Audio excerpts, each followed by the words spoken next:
उत्पादो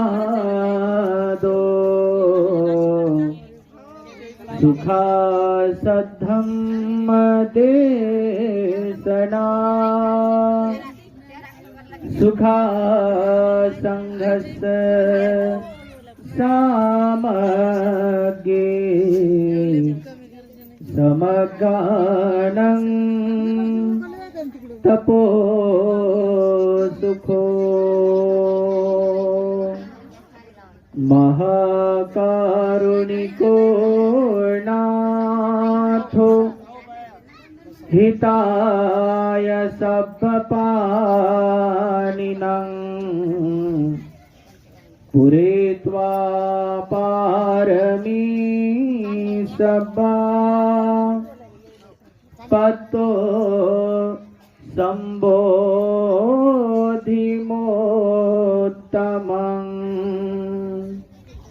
इतेन सच्चवज्जेन होतु ते जयमङ्गलम् इतेन सच्चवज्जेन होतु मे जयमङ्गलम्।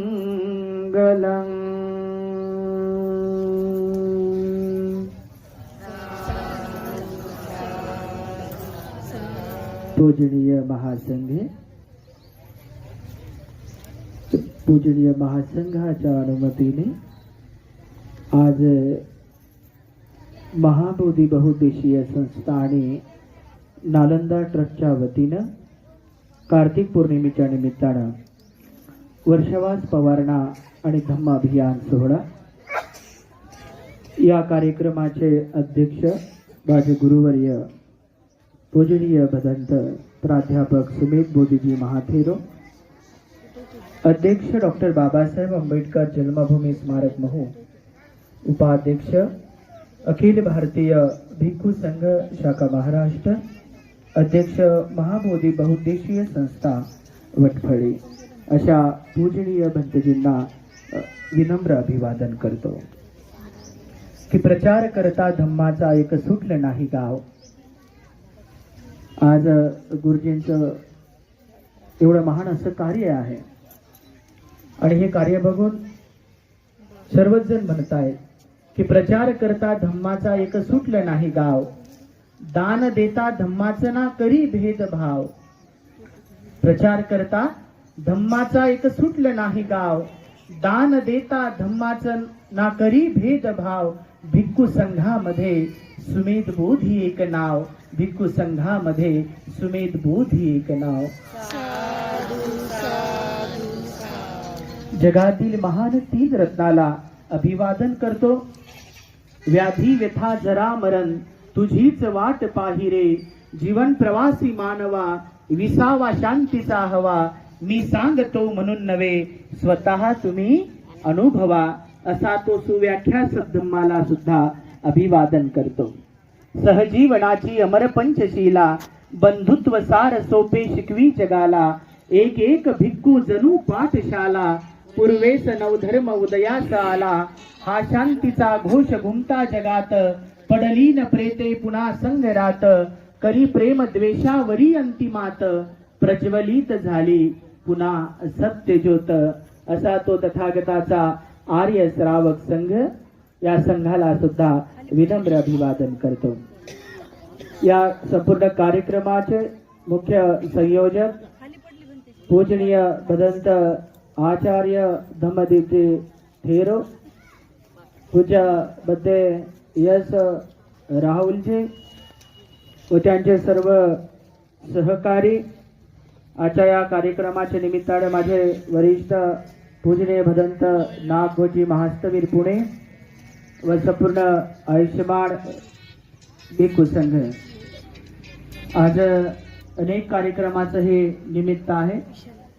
आपल्याला वर्षवास कालावधीमध्ये ज्या पूजनीय भंतेजींनी महान अशी धम्मदेशना देऊन आपल्याला उपकृत केलेला आहे, त्यांचाही कठीण महोत्सव या ठिकाणी संपन्न होत आहे. उपासकांनो, याच्या आधीच पूज्य भंते संघरत्न याने तीन प्रकारची भूमी सांगितलेली आहे आणि कठीण चिवरदानाचं सुद्धा महत्व सांगितलेलं आहे. आज कार्तिक पौर्णिमा, कार्तिक पौर्णिमेच्या महान अशा पर्वावर पूजनीय आर्याजी रूपनंदा ह्या श्रीलंकेला प्रशिक्षण घेण्यासाठी गेल्या होत्या. त्यांचाही या परिसराच्या वतीनं सत्कार समारंभ सुद्धा या ठिकाणी संपन्न झालेला आहे. जे लोक धम्म कार्य वाढविण्यासाठी योगदान देतात, आज त्यांचाही सुद्धा सत्कार या ठिकाणी संपन्न झालेला आहे. की दान मिळावं झोपडीतल मनशुद्धीने द्यावं. दान कुठलं मिळलं पाहिजे? झोपडीतलं मिळालं पाहिजे. ते दान मिळावं झोपडीतल मनशुद्धीने द्यावं. आम्हीही कोरून ठेवू त्या बुद्ध विहारी तुमचं नाव. एक वाटीभर खीर देऊनी, किती दिली?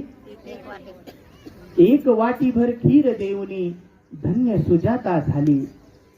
एक वाटीभर खीर देऊनी धन्य सुजाता झाली. अनाथ पिंडकाने सोने अंतरून भूमी दान ती केली. दानशुराचं ओठावरते सदाच लिखते नाव. आम्हीही कोरून ठेवू त्या बुद्ध विहारी तुमचं नाव.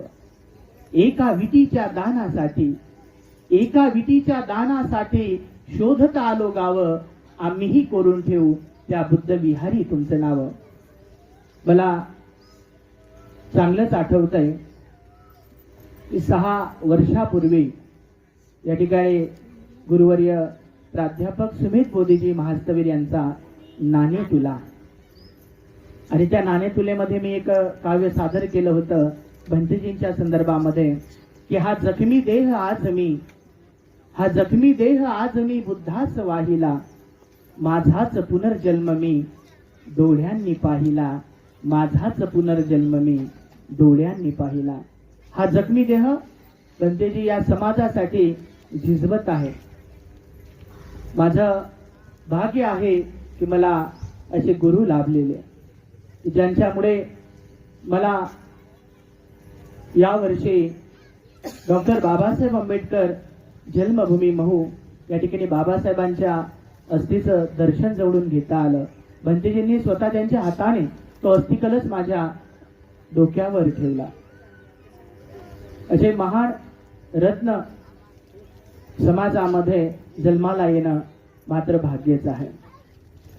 उपासक आणि उपासिकांनो, हे काम करत असताना हे धम्म चळवळी पुढे करण्यासाठी मगाशी इथं खाली बसायला कोणी तयार नव्हतं. मोजकेच उपासक, मोजक्याच उपासिका खाली बसण्यासाठी तयार झाल्या. का बरं खाली बसण्यासाठी तयार होत नसतील? खाली वलं होतं, आणि वलं तर होतच, पण असं वल्ल वल्ल वल्ल लय होत. तसं स्थिर होतं का? अस्थिर वातावरण होतं. खाली वलं तर होतं, पण वल वल वल लय होत. या ठिकाणी भंतेजींनी अनाउन्स केलं, खुर्च्या आणल्या. त्या खुर्च्यासाठी काय पयत गेल्या. या खुर्च्यासाठी बाबासाहेबांनी नाही सांगितलं भांडायचं. ह्या खुर्च्यासाठी नाही सांगितलं.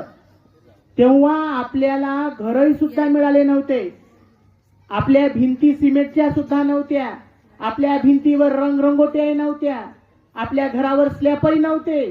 तेव्हा बाबासाहेबांनी सांगितलं होतं, आणि जा आणि तुमच्या घराच्या भिंतीवर लिहून ठेवा की तुम्हाला या देशाची शासन करता जमात बनायचं आहे.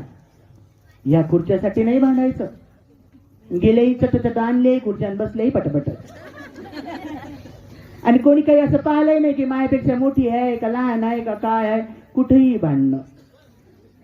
आणि एखादीच्या हातातून जर एखादी खुर्ची निसटली असेल, घेतली तिनं. सेटिंग मुळे खुर्च्या प्राप्त करायच्या नाहीत सांगितल्या बाबासाहेबांनी. आणि तेव्हा बाबासाहेबांनी सांगितलं की जा आणि तुमच्या घराच्या भिंतीवर लिहून ठेवा की तुम्हाला या देशाची शासनकर्ता जमात बनायचा आहे आणि त्या सत्तेच्या त्या मोक्याच्या खुर्च्या आपल्याला मिळवायच्या आहेत उपासक आणि उपासिकांना. आणि म्हणून बाबासाहेब म्हणतात स्वाभिमान शून्य व लाचार जीवन जगण्यामध्ये स्वाभिमान शून्य व लाचार जीवन जगण्यामध्ये जर कोणी धन्यता मानत असेल तर त्यानं आईच्या गर्भातच मरावं. बाबासाहेब म्हणतात की मी भाकरीपेक्षा स्वाभिमानाला जास्त महत्व देतो म्हणतात बाबासाहेब. आणि म्हणून आपले कोणतेही कार्यक्रम जे असतील हे आपल्या स्वतःच्या मिळकतीच्या आपण कमवलेल्या धनातून 20% बाबासाहेबांनी धम्म कार्यासाठी दान करण्यासाठी लावलेला आहे. किती टक्के? आणि जर आपण 20वा हिस्सा आपल्या मिळकतीतला 20वा हिस्सा जर धम्म कार्यासाठी जर दान केला तर निश्चितच भारत बौद्धमय झाल्याशिवाय राहणार नाही. मोठे मोठे बुद्ध विहार होतील, मोठे मोठे संस्कार केंद्र होतील, मोठे मोठे पूज्य गुरुवर्य प्राध्यापक सुमेध बोधीजी महास्तवीर यांनी उभे केलेले अनाथालय, मोठे मोठे सदन उभे होतील. केव्हा होतील? जेव्हा आपण द्यायला शिकू. आपल्या समाजामध्ये अनेक प्रकारचे लोक उत्पन्न झालेले आहेत, अनेक प्रकारचे लोक निर्माण झालेले आहेत. जर एखादा कोणी जर दान देत असेल ना त्याला घरी जाऊन सांगतील की तो त्या दिवशी सांगितलं होतं कशाला द्यायचं आणि तिथे काय कमी आहे आणि दान द्यास लागते का? आपण सत्काराच्या वेळेस नाही जाऊ, आपण जेवायच्या वेळेस जाऊ. कोणाला दिशेन चुटकून खाऊन चुटकून निघून जाऊ. काही काही असे उपासक आहेत समाजामध्ये, उपासिका आहेत की ते भंतीजीने दिलेलं कर्तव्य, भंतीजीने दिलेल्या पावत्या घरोघर जातात, अनेक लोकांचे बोलणे खातात, पण मात्र तिकडून दानच घेऊन येतात. हे काम एवढं सोपं नाही आहे. एवढं सोपं आहे का हे काम? तुम्ही जसं आपल्याला जसं वाटते तसं हे काही असं ऑनलाईन काम नाही आहे. हे धम्म कार्य ऑफलाईन आपल्याला करावं लागतं. विहारामध्ये जाऊन विहाराची स्वच्छता करणं, विहाराचा परिसर स्वच्छ करणं, विहाराचं हे रूप देखणं कसं दिसेल यासाठी प्रयत्न करणं. आणि म्हणून बाबासाहेब म्हणतात त्या सारनाथच्या भाषणामध्ये की विहार हे सांस्कृतिक केंद्र झाले पाहिजे. म्हणजे सर्व आपले प्रश्न, आपल्या ज्या काही समस्या आहेत ह्या कुठे सुटल्या पाहिजे? विहारामध्ये सुटल्या पाहिजे. आणि विहारामध्ये धम्म ही दवा आहे आणि भिक्खू हे काय आहे? भिक्खू भिक्खुनी नर्स आहे. हे तुम्हाला ती दवा कशी घ्यायची आहे, एक टाइम घ्यायची का, दुपारी घ्यायची का, संध्याकाळी घ्यायची का, घेतच राहायची, हे सांगण्याचं काम, तुमच्या रोगाचं निदान करून ते भिक्खू सांगतात. आणि म्हणून त्याच अनुराधापुरमला, त्याच श्रीलंकेला त्या महान प्रियदर्शी सम्राट अशोकाने आपला मुलगा, आपली मुलगी संघमित्रा आणि महेंद्र धम्म वाढवण्यासाठी काय केला? दान केला.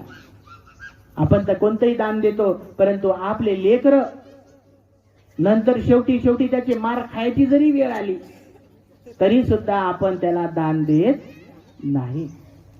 कोणी आपल्या मुलाला प्राध्यापक बनवेल, कोणी इंजिनियर बनेल, कोणी वकील बनवेल, कोणी शास्त्रज्ञ बनवेल, पण कोणी आपल्या मुलाला, आपल्या मुलीला भिक्षू आणि भिक्षुणी बनवण्याचा त्यांच्या मनामध्ये किंचितही विचार येणार नाही. तोपर्यंत तुम्ही दायाद बनणार नाही. आणि म्हणून उपासक आणि उपासिकांनो, या धम्मवाढीसाठी आपण आपल्या कमाईतील 20वा हिस्सा हा दान दिलाच पाहिजे. जर आपण दान दिला नाही तर शेवटी आपल्याला महादान करावं लागतं की जेव्हा आपली इच्छा नसताना सुद्धा ते दान करावं लागतं. आता सांगा बरं, कोणी मरते क्षणी कोणाला असं वाटते का किलोभर सोनं असं पाठीमागं सुनाकडे देऊन जावं? वाटतंय का कोणाला? कोणाला असं वाटते का आपल्या कानातले लोमटे, आपल्या गळ्यातलं 7 पीस असं आपल्याला कोणाला वाटते का? आपल्या हातातल्या सोन्याच्या बांगड्या ह्या आपल्या सुनाला द्याव्या म्हणून असं वाटते का? इच्छा नसताना सुद्धा मग नंतर डोळे मिटल्यानंतर चट बाकीच्या सुना जशा आग्या मोहाच्या माश्या लागल्या पटपट काढून घेतात. कोणी कानातलं, कोणी गळ्यातलं, कोणी हातातलं, कोणी पायातलं. इच्छा नसताना सुद्धा ते काय करावं लागते? दान करावं लागते.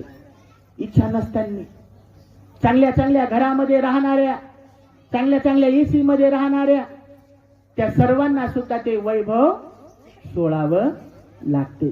चांगल्या गाड्यामध्ये फिरणाऱ्या लोकांना सुद्धा त्या गाड्या सोडाव्या लागतात. म्हणजे दान करण्याची इच्छा जरी नसली तरी शेवटी महादान करावं लागते. आणि म्हणून लहानपणापासून एखादं लहान पोरग जर असेल ना, हे खेळू राहिलं, ते त्याला जर म्हणलं हातातलं बिस्किट दुसऱ्याला दे, तर शेंबळा मेंबळानं भरलेलं तरी सुद्धा त्याची इच्छा होत नाही द्यायचं कोणाला. होते का द्यायचं इच्छा? का? तर त्याच्या माईनं शिकवलंच नाही ना कोणाला द्यायचं म्हणून. घरातच बस रे, बाहेर नको जाऊ, कोणाला नको देऊ, मुकाट्यात खाय असं म्हणता ना तुम्ही असं म्हणता का? आत्याला द्या, बाबाला द्या, बंतीला द्या. बंतीची घरात आल्यानंतरही सुद्धा नवरा बायकोचे इशारे चालू होतात. किती द्यायचे? त्याची बायको म्हणते म्हणजे 2 नाही द्यायची, 1च द्यायचं. किती? 5? 1च द्यायचं. मग त्यासाठी भगवंतांनी सांगितलं, हे जेव्हा अंतःकरणापासून हे लोक दान कधी देतील, जेव्हा 4 परिवार भगवंतांनी सांगितलेले आहेत. पती धार्मिक असतो, पती धार्मिक नसते.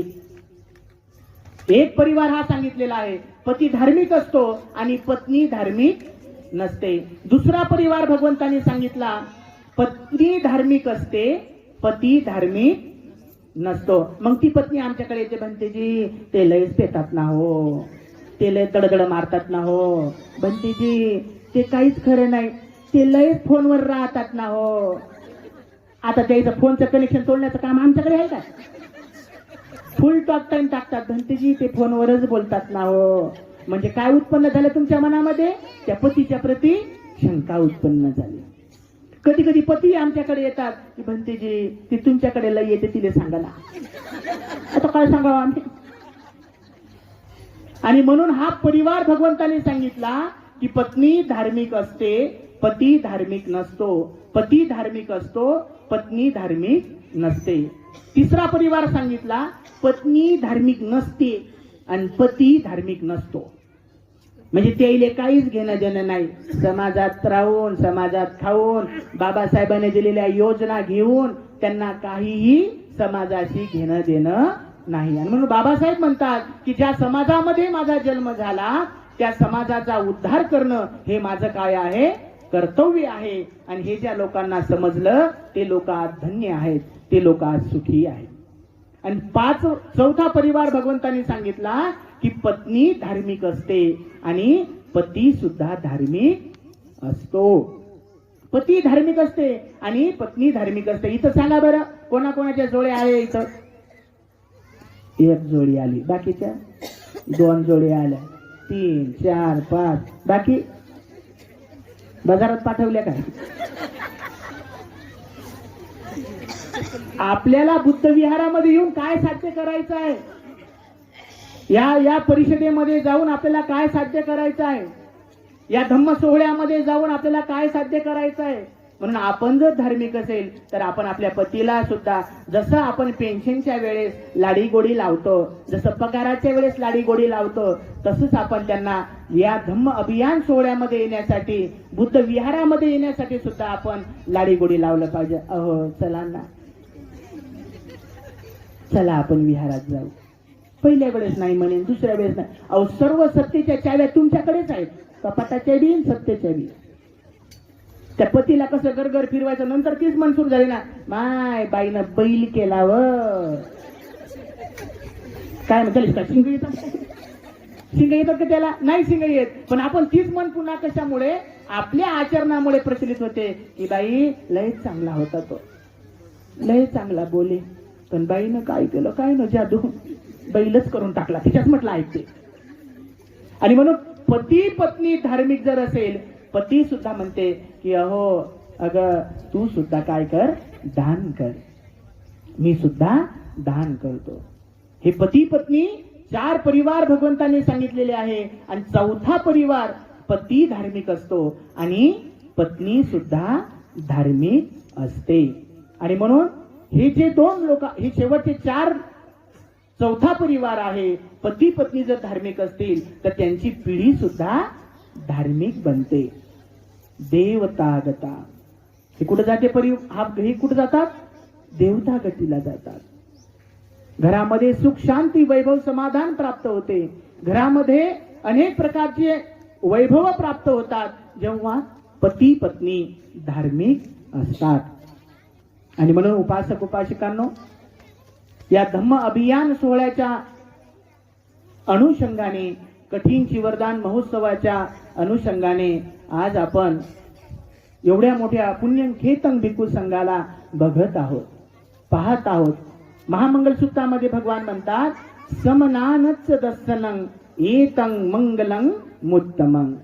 श्रमणांचं दर्शन होणं हे महान उत्तम मंगल आहे. मंगल म्हणजे काय? जर मंगल साधलं तर काय होतंय? काय होतंय? लोक सुखी होतात आणि घरामध्ये सुख शांती वैभव समाधान प्राप्त होते. श्रमणांचं दर्शन घेतल्यामुळे, श्रमणांचं स्वागत केल्यामुळे आहुनियो पाहुनियो, त्याचं काय होतंय? अर्थ काय होते त्याचा? आहुनियो आहुंचार, पाहुनियो पाहुंचार. दक्षिणनियो, दक्षिणनियो म्हणजे दक्षिणा, म्हणजे दान देण्यास योग्य. दक्षिणनियो अंजली करणियो, अंजली म्हणजे हात, 2 हात जोडून आपण काय करतो? अभिवादन करतो. अंजली करणियो अनुत्तरं पुण्यं खेतं लोकसाती. ते पुण्याचं क्षेत्र हा काय आहे? भिक्खू संघ आहे. आणि म्हणून भगवंत आपल्या आईला, आपल्या मावशीला उपदेश करतात की ही दुष्टाल जोडी तू विणलेली आहे ना, ही मला एकट्याला देऊ नको. हा एवढा मोठा अनुत्तरं पुण्यं खेतं हा भिक्खू संघ आहे. या भिक्खू संघाला दान दिल्यानंतर तुला असीम असं पुण्य संपादन करण्यात येईल, करता येईल. आणि म्हणून संघाला उद्देशून दिलेलं दान हे महान फलदायी असते.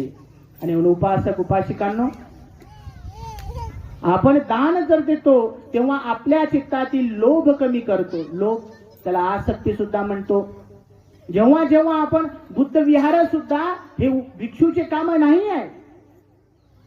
कोणाला विटा मागा, कोणाला सिमेंट मागा, कोणाला स्टील मागा, कोणाला लोखंड मागा, कोणाला मिस्त्री मागा, हे भिक्षूचे काम नाही आहे. हे कोणाचे काम? तुम्ही जागृत नसल्यामुळे तुम्हाला प्रेरणा मिळावी त्यासाठी हे भिक्षू लोक रात्रंदिवस त्याचं बिचारायचं ध्यान मनन चिंतन सोडून देतात आणि हे विहार बांधण्याच्या मागे लागतात. कशासाठी मागे लागतात? त्याने तर घरदार सोडलेले असतात. त्याचं काय मागणा पुढं गोसाई रड, त्याच्या मागं काय आहे? त्यांचं घरदार सोडलेले आहेत, चांगले चांगले बंगले सोडलेले आहेत, चांगल्या चांगल्या प्रॉपर्ट्या सोडलेल्या आहेत. त्यांचा उद्देश काय आहे विहार बांधण्याचा? की माझा हा समाज, अज्ञानी समाज बुद्ध विहारामध्ये आला पाहिजे.